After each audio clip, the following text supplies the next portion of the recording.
नमस्कार, NB news देख रहे हैं। यहाँ पर मैं हूं आपके साथ साधना बत्रा। उत्तर प्रदेश के बाराबंकी जिले में एक बड़ा सड़क हादसा हुआ है। आपको बता दें कि 18 लोगों की मौत हुई है और जानकारी के मुताबिक मंगलवार देर रात यहां लखनऊ अयोध्या हाईवे पर सड़क किनारे खड़ी डबल डेकर बस को ट्रक ने जोरदार टक्कर मार दी, जिसमें 18 लोगों की जान चली गई है।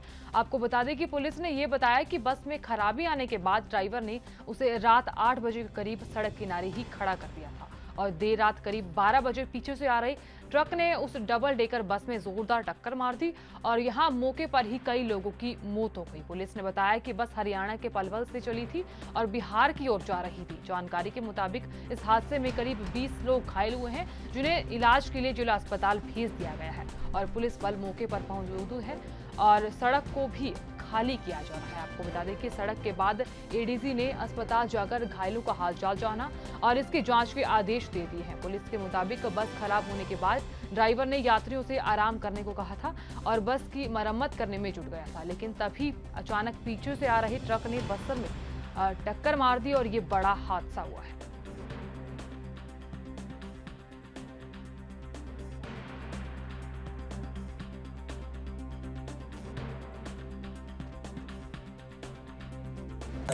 अच्छा, तो कितने लोगों की मौत हो चुकी है अभी तक? 11 आदमी का लगभग।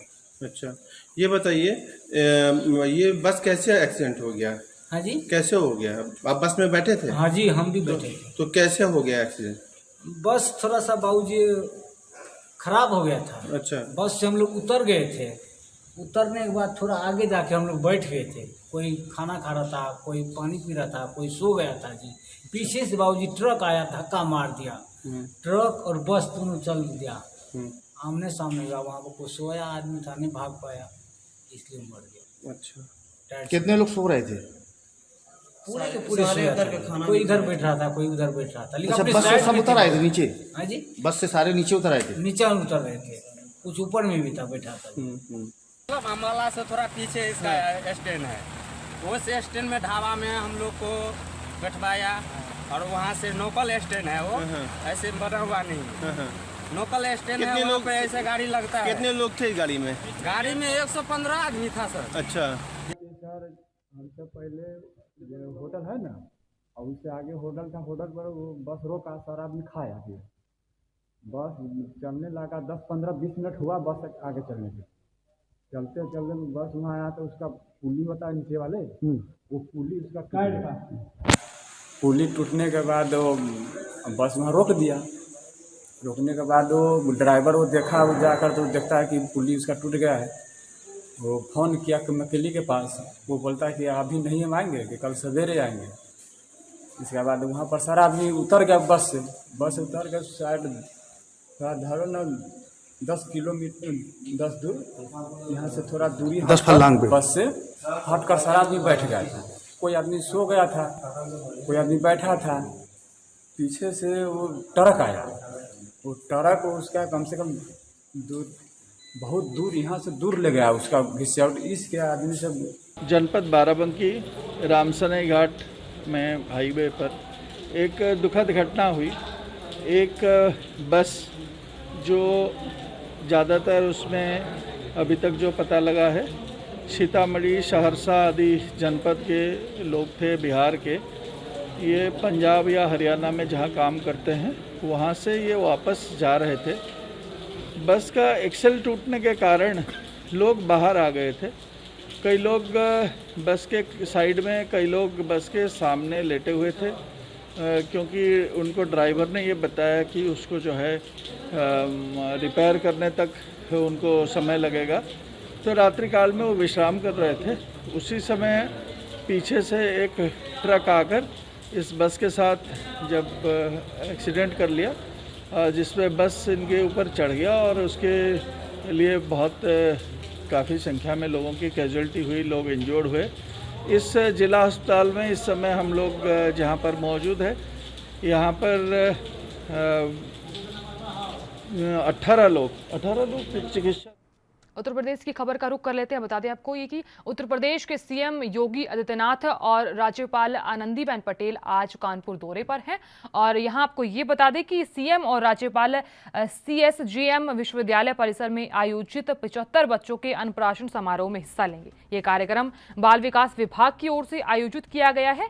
करीब 1 घंटे के कार्यक्रम में 75 बच्चों, उनकी मां, आंगनबाड़ी कार्यकर्ता हिस्सा लेंगी और सभी बच्चों को राज्यपाल आनंदीबेन पटेल और सीएम योगी आदित्यनाथ खीर खिलाएंगे और यहां खीर खिलाकर किट भी दी जाएगी।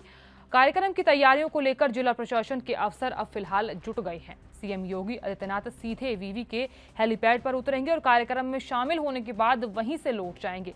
तो यहाँ आपको ये भी बता दें कि कानपुर के जिलाधिकारी आलोक तिवारी ने बताया कि विश्वविद्यालय कार्यक्रम आयोजित कर रहा है और विश्वविद्यालय ने राज्यपाल और सीएम योगी आदित्यनाथ को निमंत्रण दिया है और अभी मिनट टू मिनट प्रोग्राम नहीं आया है। आपको बता दें कि आज सीएम योगी आदित्यनाथ कानपुर दौरे पर रहेंगे। एक खास दौरा रहने वाला है और उनके साथ राज्यपाल आनंदीबेन पटेल भी उनके साथ मौजूद रहेंगी और यहाँ विश्वविद्यालय परिसर में एक कार्यक्रम होने वाला है और यहाँ कार्यक्रम में दोनों को आयोजित किया गया है। आपको बता दें कि निमंत्रण दिया गया है और एक खास दौरा रहने वाला है।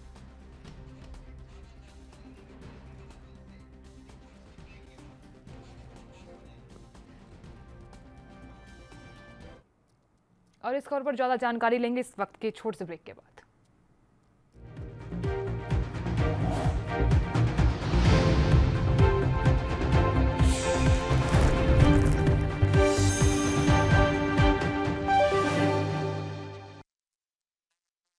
ब्रेक के बाद हुई का स्वागत है। चलिए सीधे जो उत्तर प्रदेश से खबर की बात कर रहे थे और यहाँ ज्यादा जानकारी भी ले लेते हैं। प्रखर गुप्ता हमारे साथ जुड़ चुके हैं। प्रखर, क्या कुछ जानकारी, जिस तरीके से आज यूपी के सीएम कानपुर दौरे पर रहने वाले हैं और उनके साथ राज्यपाल आनंदीबेन पटेल भी मौजूद होगी और कार्यक्रम होने वाला है एक। लगभग दोपहर 12:25 से 1:30 तक यह कार्यक्रम संपन्न होगा। आंगनबाड़ी केंद्रों के बच्चों को स्मार्ट बनाने और उच्च शिक्षा की ओर से प्रेरित करने के उद्देश्य से ये छत्रपति साहू जी महाराज विश्वविद्यालय से जुड़े 40 कॉलेज ने 75 आंगनबाड़ी केंद्रों को गोद लिया है। आयोजित होने वाले कार्यक्रम में मुख्य अतिथि राज्यपाल आनंदीबेन पटेल और विशिष्ट अतिथि मुख्यमंत्री योगी आदित्यनाथ इन आंगनबाड़ी केंद्रों को किताबें, कुर्सी मेज, बर्तन, एजुकेशनल खिलौने देने का कार्यक्रम है। इसके साथ ही राज्य 4 या उससे अधिक आंगनबाड़ी केंद्रों को गोद लेने वाले जो संस्थान है उनको प्रशस्ति पत्र देकर सम्मानित किया जाएगा। प्रखर, जिस तरीके से कार्यक्रम रहने वाला है और यहाँ दोनों को निमंत्रण दिया गया है, क्या कुछ आगे खास रह सकता है? और जिस तरीके से खबरें भी सामने आई कि एक प्रतिमा गिफ्ट की जाएगी योगी आदित्यनाथ को। आपको बताते चले, कानपुर यूनिवर्सिटी के फाइन आर्ट विभाग ने सीएम योगी की विशेष तोहफा देने का एक बनाया हुआ है, जिससे सीएम की 3 फीट ऊंची फाइबर की प्रतिमा बनाई है जो वह आज उन्हें देंगे। और साथ ही साथ जेएनबी के माध्यम से हम बताते चले कि एक यहाँ पर एक बहुत विशेष चीज की गई है। एम्बुलेंस के लिए ग्रीन कॉरिडोर की व्यवस्था पर रखा गया है, जिससे कि जो भी मुख्यमंत्री जी आते हैं या आनंदीबेन राज्यपाल जो है वो आती हैं, तो उससे जो सुरक्षा है उनके साथ साथ एम्बुलेंस की जो ग्रीन कॉरिडोर को रखा गया है, जिससे कि वीआईपी जो मूवमेंट है तो उसकी वजह से किसी को जाम का सामना न करना पड़े और एम्बुलेंस ना फंसे, जिससे कोई हादसा ना हो। बहुत शुक्रिया तमाम जानकारी देने के लिए और जानकारी साझा करने के लिए।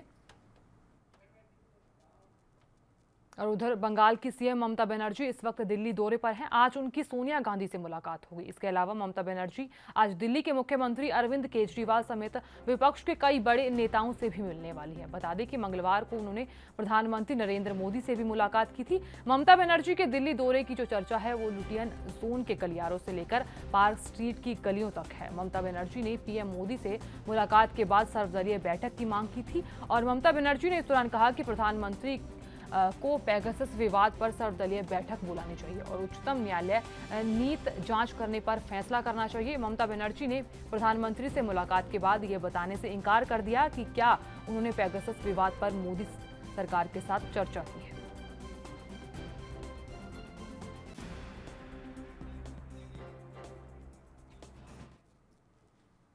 कर्नाटक की बात कर लेते हैं। कर्नाटक में बीएस येदियुरप्पा की जगह नया बसवराज बोइम को नया सीएम चुन लिया गया है। यहां ताजपोशी का ऐलान मंगलवार को हुआ। आज सुबह 11 बजे बसवराज बोम्मई सीएम पद की शपथ लेंगे। आपको ये बता दें कि सीएम के साथ 3 डिप्टी सीएम भी शपथ लेंगे और इनके ओर अशोका यहाँ गोविंद करजोल और श्री रामुलु के नाम भी शामिल है। और यहाँ ये भी बताया जा रहा है कि जिन्हें ये लग रहा है कि कर्नाटक में येदियुरप्पा से सीएम पद छीनकर यहाँ उन्हें हाशिए पर ला दिया गया है और उन्हें फिर से सोचना चाहिए, क्योंकि हार कर भी कर्नाटक की जो सियासत है उसमें सियासत में येदियुरप्पा जीत गए हैं। कर्नाटक में अब चर्चा है कि नया सीएम बनने के बाद कर्नाटक पर राज येदियुरप्पा का ही रहेगा। नए सीएम बसवराज बोम्मई को येदियुरप्पा का शिष्य और बेहद चहेता माना जाता है। विधायक दल की बैठक की बात करें तो यहाँ येदियुरप्पा ने बोम्मई के नाम का प्रस्ताव रखा था। आपको ये भी बता दें कि जेडीयू से बीजेपी में लाने वाले येदियुरप्पा ही माने जाते हैं। दरअसल यहाँ कर्नाटक में येदियुरप्पा बीजेपी की मजबूरी है और यहाँ लिंगायत समुदाय से आने वाले येदियुरप्पा से किनारा करने का मतलब चुनावी दंगल में धोबी पछाड़ खाना है। 2013 की बात करें तो ये बीजेपी में झेल चुकी है।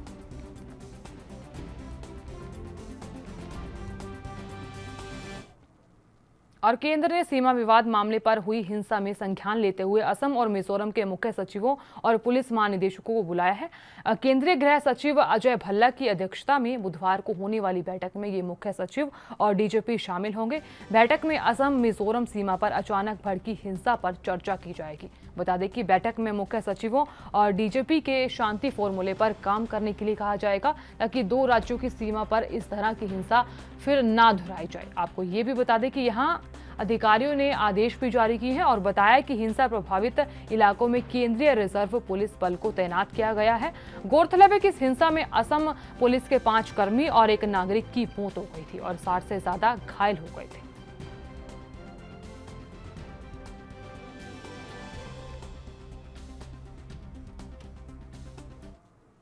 और पंजाब की बात कर लेते हैं। पंजाब के मानसा में खाद्य गोदाम से निकलती सुसरी से परेशान गांव के लोगों ने गोदाम के बाहर धरना लगा दिया और धरना लगाकर प्रदर्शन भी किया। लोगों ने बताया कि प्रशासनिक अधिकारियों को कई बार कहने के बावजूद मामले का कोई हल नहीं निकल रहा, जिसके कारण हमने धरना लगाया है। और अनाज मंडी के कंपनी मैनेजर ने इस मामले में बताया कि गोदाम में फसल को कवर से ढकने के साथ साथ दवा का छिड़काव किया जा रहा है और यहाँ मौसम में बदलाव से समस्या आई, जिसे जल्द ही हल करवा दिया जाएगा। चौल रखे हुए ने, चौलों के विच हर साल सुसरी पैंदी है। इत्थे ਜਿਹੜੇ ਪਿੰਡ ਵਾਸੀ ਨੇ ਤੇ ਸ਼ਹਿਰ ਵਾਸੀਆਂ ਨੂੰ ਸੁਸਰੀ ਤੰਗ ਕਰਦੀ ਹੈ, ਕਿਉਂ ਦਿਨੇ ਕੰਮ ਕਰਦੇ ਨੇ, ਰਾਤ ਨੂੰ ਇਹ ਸੌਣ ਨਹੀਂ ਦਿੰਦੀ। ਇਹਨਾਂ ਨੇ ਸਾਡੇ ਧਿਆਨ ਦੇ ਵਿੱਚ ਲਿਆਂਦਾ ਕਿ ਇੱਥੇ ਧਰਨਾ ਲੱਗਿਆ, ਇਹਨਾਂ ਨੂੰ ਆਏ ਸਾਲ ਮਿੱਠੀ ਗੋਲੀ ਦਿੱਤੀ ਜਾਂਦੀ ਹੈ। ਮਿੱਠੀ ਗੋਲੀ ਤੋਂ ਬਾਅਦ ਇਤਨੇ ਠੰਡ ਹੋ ਜਾਂਦੀ ਹੈ, ਸੁਸਰੀ ਖਤਮ। और यहाँ लेंगे छोटे से ब्रेक, जल्द हाजिर होंगे।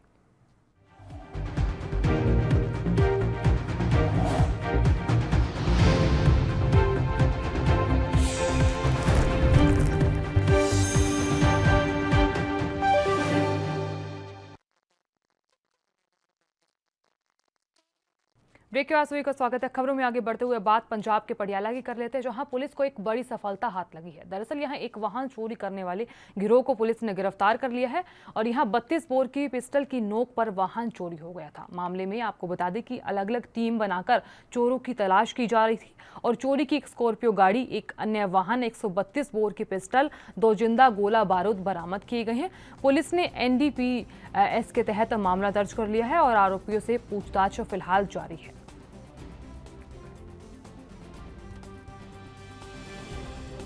ਜਿਹੜੀ ਮਾੜੇ ਅੰਸਰਾਂ ਖਿਲਾਫ ਮੁਹਿੰਮ ਛੇੜੀ ਹੈ ਉਹਦੇ ਵਿੱਚ ਸਾਨੂੰ ਕੱਲ ਭਾਰੀ ਕਾਮਯਾਬੀ ਪ੍ਰਾਪਤ ਹੋਈ ਹੈ। ਇਹ ਹਾਲਾਤ ਇਦਾਂ ਸੀ ਕਿ ਸਾਡੇ ਹੀ ਮੁਲਾਜ਼ਮ ਇੱਥੇ DPO ਦੇ ਵਿੱਚ ਕੰਮ ਕਰਦੇ ਨੇ ਬਲਜਿੰਦਰ ਸਿੰਘ, ਇਹ 7 ਤਰੀਕ ਨੂੰ, ਇਸੇ ਮਹੀਨੇ ਦੀ 7 ਤਰੀਕ ਨੂੰ ਆਪਣੇ ਕੰਮਕਾਰ ਤੋਂ ਵਾਪਸ ਜਾ ਰਹੇ ਸੀ। ਅਰਾਊਂਡ 11:30 ਵਜੇ ਦਾ ਟਾਈਮ ਹੋਏਗਾ। ਸੰਗਰੂਰ ਬਾਈਪਾਸ ਦੇ ਕੋਲ ਇਹਨਾਂ ਨੇ ਕਿਸੇ ਕਾਰਨਵਸ਼ ਆਪਣੀ ਗੱਡੀ ਰੋਕੀ, ਸਕਾਰਪੀਓ, ਜਿਹਦਾ ਨੰਬਰ ਹੈਗਾ PB 13BC 1300। ਉਤੋਂ ਪਿੱਛੋਂ ਇੱਕ ਵਰਨਾ ਕਾਰ ਤੇ 3 ਬੰਦੇ ਆਏ, ਉਹਨਾਂ ਨੇ ਪਿਸਤੌਲ ਦੀ ਨੋਕ ਦੇ ਉੱਤੇ ਇਹ ਗੱਡੀ ਉਹਨਾਂ ਤੋਂ ਖੋਹ ਕਰ ਲਈ। ਇਸ ਤੋਂ ਬਾਅਦ ਸਾਡੇ ਜ਼ਿਲ੍ਹੇ ਦੇ ਵਿੱਚ ਟੀਮ ਬਣਾਈ ਗਈ, ਜਿਹਦੇ ਵਿੱਚ ਸਾਡੇ DSP D ਸਾਹਿਬ ਤੇ CI ਇੰਚਾਰਜ ਰਾਹੁਲ ਜੀ ਸੀਗੇ। ਇਹਨਾਂ ਵੱਲੋਂ ਕਾਫੀ ਜਿਹੜਾ ਹੈਗਾ ਇਹਦੇ ਵਿੱਚ ਟੈਕਨੀਕਲ ਇੰਟੈਲੀਜੈਂਸ ਹਾਸਲ ਕੀਤੀ ਗਈ ਤੇ ਹਿਊਮਨ ਇੰਟ ਤੋਂ ਬਾਅਦ ਵੀ ਇਹਦਾ ਪਤਾ ਲਗਾ ਕੇ ਕੱਲ ਨੂੰ ਇੱਕ ਨਾਕਾਬੰਦੀ ਕੀਤੀ ਗਈ। ਉਹ ਨਾਕਾਬੰਦੀ ਤੋਂ ਬਾਅਦ ਇਹਨਾਂ ਨੂੰ ਇਸ ਸਕਾਰਪੀਓ ਦੇ ਨਾਲ। और झारखंड के राज्य सरकार के कर्मचारी जो लंबे समय से अपने वेतन में वृद्धि का इंतजार कर रहे थे, इसी को देखते हुए झारखंड सरकार ने इस वर्ष 1 जुलाई से अपने कर्मचारियों का महंगाई भत्ता बढ़ा दिया है। बता दें कि 17% से बढ़ाकर 28% करने का फैसला लिया गया है। यहाँ आपको ये बता दें कि जिस तरीके से एक बैठक हुई थी और इस बैठक में एक अहम फैसला लिया गया था। तो यहाँ आपको ये भी बताते चले कि अपने कर्मचारियों को जो महंगाई भत्ता है वो 28% बढ़ा दिया गया है। मुख्यमंत्री हेमंत सोरेन ने अध्यक्षता में मंगलवार को हुई राज्य मंत्रिमंडल की बैठक में इससे संबंधित प्रस्ताव को मंजूरी दी थी। राज्य सरकार के एक प्रवक्ता ने बताया कि मंत्रिपरिषद में केंद्र सरकार के हाल के फैसले के अनुरूप राज्य के कर्मचारियों का जो महंगाई भत्ता है 17% से बढ़ाकर 18% करने का फैसला लिया गया है और ये फैसला इस वर्ष से ही प्रभावी होगा।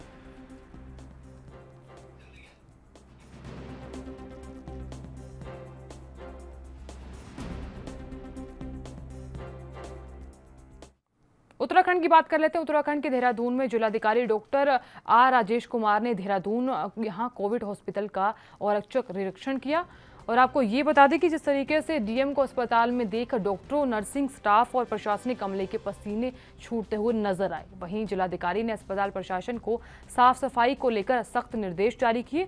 डीएम ने अस्पताल की अन्य व्यवस्थाओं का भी जायजा लिया। तो यहाँ अस्पताल में भवन का निर्माण कर रही संस्था को पेयजल निर्माण निगम को भी 15 दिनों में निर्माण कार्य पूरे करने के निर्देश दिए गए।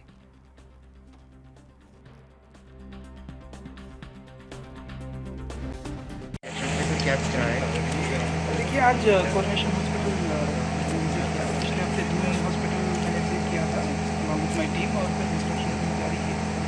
उसी के परिप्रेक्ष्य में जो है लगातार मीडिया में भी खबर आ रही थी कि यहाँ पे जो है कुछ बिल्डिंग कुछ रूम से जो है पानी टपक रहा है, तो वो देखने आए और यहाँ पे जो इमरजेंसी वार्ड है उसका भी जायजा लेने आए। काफ़ी खामियाँ मैंने पाई और इंस्ट्रक्शंस मैंने जारी किए हैं। लेकिन सबसे इम्पॉर्टेंट चीज़ है जो मैं अपने आप से मैं जो है मैं इस चीज़ से वाक़या रखता हूँ और डॉक्टर्स से भी एक्सपेक्ट करता हूँ कि सेंसिटिविटी जो है वो सबसे इम्पॉर्टेंट चीज़ है। हम लोग पेशेंट्स के प्रति सेंसिटिव हों, डॉक्टर्स पेशेंट्स के प्रति सेंसिटिव हों और जो बेसिक मिनिमम चीज़ें हैं क्लीनलीनेस और पेशेंट्स को कैसे ट्रीट किया जाए विद कर्टेसी, ये जो है हम लोगों में होना चाहिए और इसी के संबंध में मैंने डॉक्टर्स को भी इंस्ट्रक्शंस।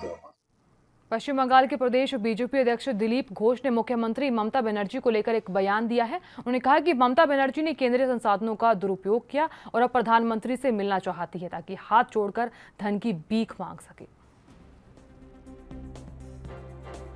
समस्या है उससे लोगों की दृष्टि हटाने के लिए ये सब ड्रामा हो रही है। ना इसकी कोई औचित्य है, ना इनकी कोई अधिकार है। इसके पहले उनकी सरकार के ऊपर कई बार आरोप लगाए, उन्हीं के पार्टी के नेता आरोप लगाए। उनके कोई पार्टी के नेता बिना व्हाट्सएप के बात नहीं करते हैं। तो इस प्रकार परिस्थिति में ये कमीशन का क्या मतलब होता है? ये केवल ड्रामा है और कुछ भी बोल देंगे, सरकार उनके पीछे भागेगी क्या? सरकार ने अपनी तरफ से क्लैरिफिकेशन दे चुकी है, क्योंकि इसकी कोई औचित्य नहीं, इसकी कोई मतलब नहीं है, ना इसके साथ सरकार कोई दूर दूर तक है। वो जिस पार्टी से कांग्रेस से आए हैं, उस कांग्रेस का ही ये परंपरा रही है कि अपने पार्टी के लोगों के ऊपर जासूसी करना, इंदिरा गांधी समय से लेकर चल रहा है। और उन्होंने भी खुद अपने पार्टी के हर नेता के पीछे जासूस लगा के रखे हैं, उनका फ़ोन टैपिंग करते हैं। मुकुल बाबू जब हमारे पार्टी में आए थे, उन्होंने कोर्ट में गए थे कि मेरे फ़ोन टैपिंग हो रही है, तो आरोप तो उन पर लगी हुई है। तो उनके ऊपर जो आरोप है वो हमारे ऊपर थोपने का प्रयास कर रहे हैं। मुझे लगता है कि ये फिजूल खर्ची है और समय बर्बाद छोड़कर कोई संभाल नहीं पा रहे हो, देश क्या संभालेंगे। आज ठीक है कि देश में कोई नेता नहीं है मोदी जी के बराबर में, तो वो शून्यस्थान को पूरा करने के लिए वो आ रही हैं। लेकिन बंगाल में जिस प्रकार हाहाकार चल रहा है, राजनीतिक हिंसा, भ्रष्टाचार, हर डिपार्टमेंट में आज लगभग 5 लाख ऐसे पोस्ट है जो खाली है बंगाल गवर्नमेंट में, जिसको पूरा नहीं हो रही है, सरकार नहीं चल रही है, क्योंकि उनके पास आर्थिक तंगी है। इसलिए पैसा मांगने भी आ रहे हैं मोदी जी के पास, और साथ साथ लोगों को भ्रमित करके और खाली बहका कर रखने का। बंगाल के युवा को नौकरी करने के लिए आप पश्चिम भारत में जाना पड़ा है, गुजरात, महाराष्ट्र, कर्नाटक में जाना पड़ा है, लाखों की संख्या में। कोई काम नहीं वहाँ, और केवल सिंडिकेट काटमानी चल रही है। इससे बोर होकर के ममता। सुप्रीम कोर्ट ने मंगलवार को सड़कों और सार्वजनिक स्थानों पर भीख मांगने पर प्रतिबंध लगाने का आदेश देने से साफ तौर पर इनकार कर दिया है। कोर्ट ने कहा कि ऐसा आदेश नहीं दे सकते। शिक्षा और रोजगार के अभाव में बच्चों समेत बड़े लोग सड़कों पर भीख मांगने को मजबूर हैं। ये सामाजिक आर्थिक मुद्दा है और इसका हल मांगे गए आदेश से नहीं हो सकता, और यहाँ मानवीय समस्या है जिसे कल्याणकारी राज्यों को संविधान के भाग 3 और भाग 4 में दिए गए तरीकों से हल करना चाहिए।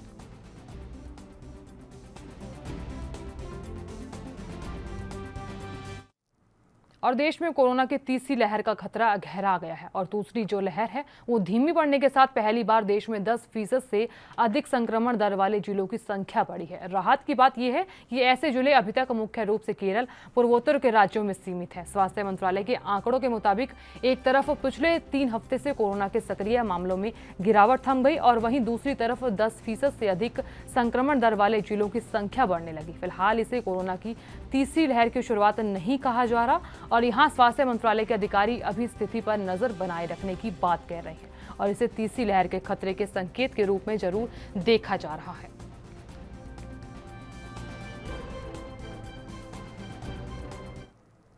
कोरोना संक्रमण की दूसरी लहर की रफ्तार कम होने के बाद देश के कई राज्यों में अनलॉक कर दिया गया। हालांकि जिन राज्यों में अनलॉक किया गया है और जिलों में जो वायरस का प्रकोप है अभी भी खतरा मंडरा रहा है, जहां पाबंदियां अभी भी लागू हैं। असम सरकार ने भी 2 जिलों में 24 घंटे कर्फ्यू का ऐलान कर दिया। सरकार के अगले आदेश तक गोलाघाट और लखीमपुर दोनों ही जिलों में पूर्ण लॉकडाउन जारी रहेगा।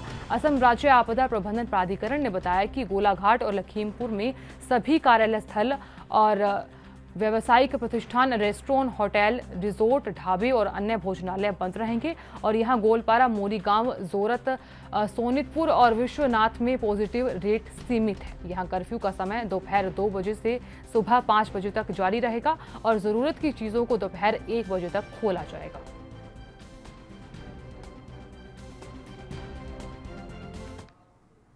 केंद्र सरकार ने असम और मिजोरम की सीमा पर हुई हिंसा को लेकर आज दोनों राज्यों के मुख्य सचिवों और डीजीपी की बैठक बुलाई है। बैठक के आज सुबह 11 बजे होने की संभावना है। बता दें कि यहां अजय भला और असम मिजोरम सीमा पर अचानक हिंसा बढ़ने के विषय पर चर्चा के लिए ये बैठक बुलाई गई है और इस बैठक की जो अध्यक्षता है वो मुख्य सचिवों और डीजीपी की इस बैठक में होगी। और आपको ये भी बता दें कि शांति फॉर्मूला तैयार किए जाने की भी इस बैठक में संभावना है ताकि यहाँ इन मामलों में जिस तरीके से दोनों राज्यों की सीमा पर दोबारा हिंसा ना हो और केंद्र सरकार और असम और मिजोरम सरकारों के नियमित संपर्क में है और स्थिति को शांत करने का प्रयास कर रही है। सोमवार को मिजोरम पुलिस द्वारा असम के अधिकारियों पर गोलियां चलाने से असम पुलिस के 5 कर्मी मारे गए थे और जबकि एक पुलिस जो अधीक्षक है उसके समेत 5 लोग घायल हो गए थे। असम की बराक घाटी के कछार, करीमगंज और हाइलाकांडी जिलों की 164 किलोमीटर लंबी सीमा मिजोरम के आइजोल, कोलासिब और मामित जिलों से सटी है और पिछले कुछ सप्ताह के दौरान दोनों पक्षों की तरफ से एक दूसरे क्षेत्र में अतिक्रमण के आरोपों और छिटपुट झड़प के बीच अंतर्राज्यीय सीमा पर हिंसा हुई और यहां असम पुलिस के 5 कर्मी मारे गए। बता दें कि इस हिंसक घटना से महज 2 दिन पहले ही गृह मंत्री अमित शाह ने पूर्वोत्तर राज्य के मुख्यमंत्री के साथ बातचीत की थी और लंबित सीमा विवाद के समाधान की आवश्यकता पर बल दिया था।